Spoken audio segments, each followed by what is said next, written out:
സംസ്ഥാനത്ത് നിന്നും സ്വർണ്ണവിലയിലിടിവ്. തുടർച്ചയായ രണ്ടാമത്തെ ദിവസമാണ് സ്വർണ്ണവില താഴേക്ക് പതിക്കുന്നത്. US പ്രസിഡന്റ് ഡൊണാൾഡ് ട്രംപിന്റെ താരിഫ് മൂലം സാമ്പത്തിക ലോകത്ത് അനിശ്ചിതത്വം നിലനിൽക്കുന്നെങ്കിലും ഡോളർ കരുത്തു കാണിച്ചതാണ് സ്വർണ്ണവിലയെ പിറകോട്ടടിപ്പിച്ചത്. ജൂലൈ അവസാന വാരം നിലനിന്നിരുന്ന അതേ സാഹചര്യമാണ് ഓഗസ്റ്റിലെ ആദ്യ ദിവസം സ്വർണ്ണ വിപണിയിൽ പ്രതിഫലിക്കുന്നത്. തുടർച്ചയായി വില കുറയുന്നുണ്ടെങ്കിലും ഉപഭോക്താക്കൾക്ക് അതിന്റെ ആനുകൂല്യം ശരിക്ക് ലഭിക്കുന്ന തരത്തിലുള്ള ഒരു ഇടിവ് സ്വർണ്ണ വിപണിയിൽ ഉണ്ടായിട്ടില്ല.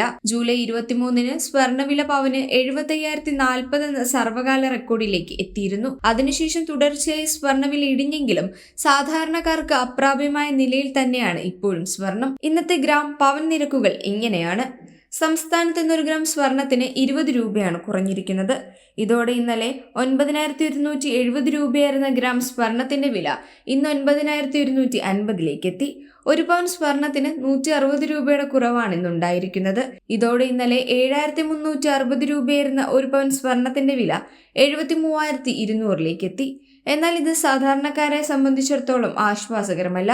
ആഭരണം എന്നതിനേക്കാൾ ഉപരി സുരക്ഷിതമായ നിക്ഷേപം എന്ന നിലയിലാണ് എല്ലാവരും സ്വർണത്തെ കാണുന്നത്. എന്നാൽ സാധാരണക്കാർ സ്വർണത്തിൽ നിക്ഷേപിക്കുന്നത് ആഭരണം വാങ്ങിയിട്ടാണ്. ഉപയോഗവും നിക്ഷേപവുമായി എന്ന കണക്കുകൂട്ടലിലാണിത്. എന്നാൽ ആഭരണമായി ഇന്നത്തെ വിലയ്ക്ക് സ്വർണം വാങ്ങുന്നത് ബുദ്ധിയല്ല. കാരണം സ്വർണത്തിന്റെ വിലയ്ക്ക് പുറമെ പണിക്കൂലി കൂടി ആഭരണത്തിന് കൊടുക്കണം. ആഭരണത്തിന്റെ ഡിസൈനാണ് പണിക്കൂലി നിശ്ചയിക്കുന്നത്.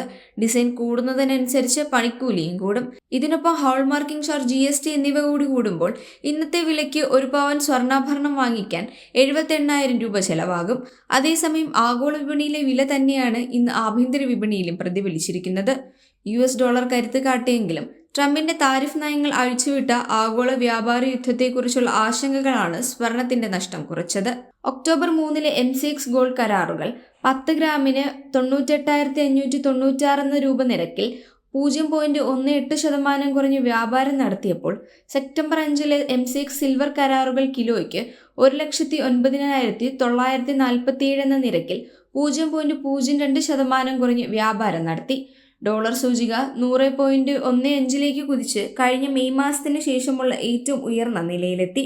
US ഡോളറിൽ സ്വർണത്തിന്റെ വില കൂടുതലായപ്പോൾ ശക്തമായ US കറൻസി മറ്റ് കറൻസികളിൽ മഞ്ഞ ലോഹത്തെ വിലയേറിയതാക്കുന്നു. ഡോളറിന്റെ ഉയർച്ചയ്ക്ക് പുറമെ സെപ്റ്റംബറിൽ US ഫെഡ് നിരക്ക് കുറയ്ക്കുമെന്ന പ്രതീക്ഷകൾ കുറയുന്നതും സ്വർണ്ണവിലയെ ബാധിക്കുന്നു. ജൂലൈ 30-ന് US ഫെഡ് നിരക്കുകൾ 4.25 മുതൽ 4.50% പരിധിയിൽ മാറ്റമില്ലാതെ നിലനിർത്തി.